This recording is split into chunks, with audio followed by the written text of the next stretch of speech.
من مستر آشام هستم و امروز اومدیم با یه ویدیو و فایل خیلی خفن، فایل ست ایتاچی و ناروتو. حالا رفقا این ایتاچی، من ناروتو رو خودم ندارم روی کاراکتر، حالا لودم نمیشه. کاراکتر این هست به ضعیف مثلا هست این ست و ست ناروتو، دو تا ست. اگه شما این ستا رو میخواید باید چنل ما رو ساب کنید، ویدیو رو لایک کنید و کامنت بذارید و از دیسکریپشن وارد کانال تلگرام ما شوید. اونجا فایل ستو گذاشتم، میتونید دانلود کنید با آموزش. خیلی خوب، این ست که رفقا این ستو من اصلا ندارم و به صورت خودشه، رو ست اصلی خودشه،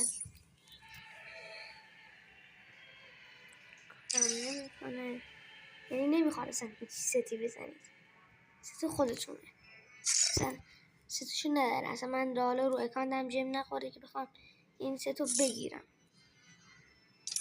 صفر. و این رو ست خودشه. حالا این و ناروتو رو اگه میخوای تا آخر این ویدیو ببینید. اوکی، این شما نشون بدم. اوکی، این ست روی آدم خودش اصلا به صورت خودکار میاد. وقتی فایل رو انجام بدید کارش رو روی اینه آدمه، روی این اینه این اون سته در کار نیست و هیچ ستی هم نمیخواد بزنی. ست روی ست خودشه. خیلی خوب، الان بریم برای آموزش.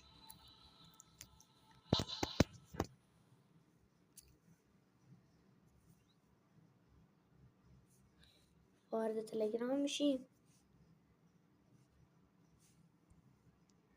میزنیم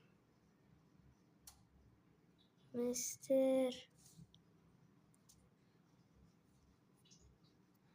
آرشام.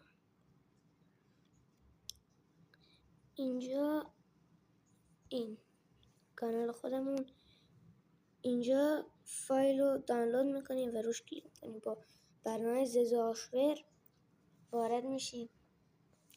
اینجا دو تا فایل میاره، ناروتو، ایتاچی. مثلا الان من ناروتو رو میزنم. اینجا باز کردن که یه رمز میخواد، باز کردن رمز آخر ویدیو براتون میزنم.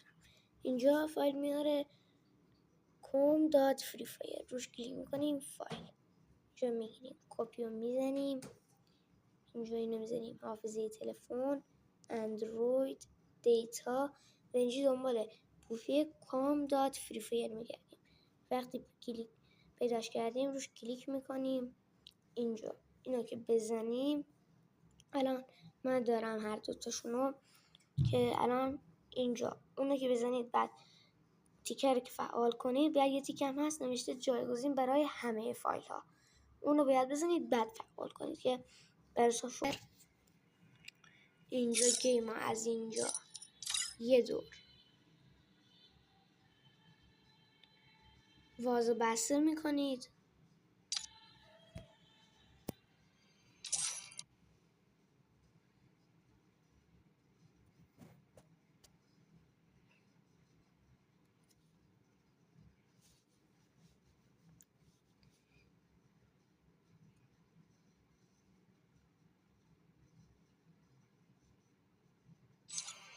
بعد وارد که میشید، راستی این ست یه چیزی داره روی همین آدم که دیگه وارد این آدم بشید، این ست داره. اینجا که بیایید باید حتما اینو نگاه میشه، 1 2 3 4 5 6 هفتمی ها حتما باید کلش رو دانلود کنید. اینجا هم از روی ست بیاد این ست رو دانلود کنید. تا این 3 تا خوشگل و حسد ناروتو رو به شما بده. خیلی خوب، تا ویدیوی بعدی فعلا خدافظ.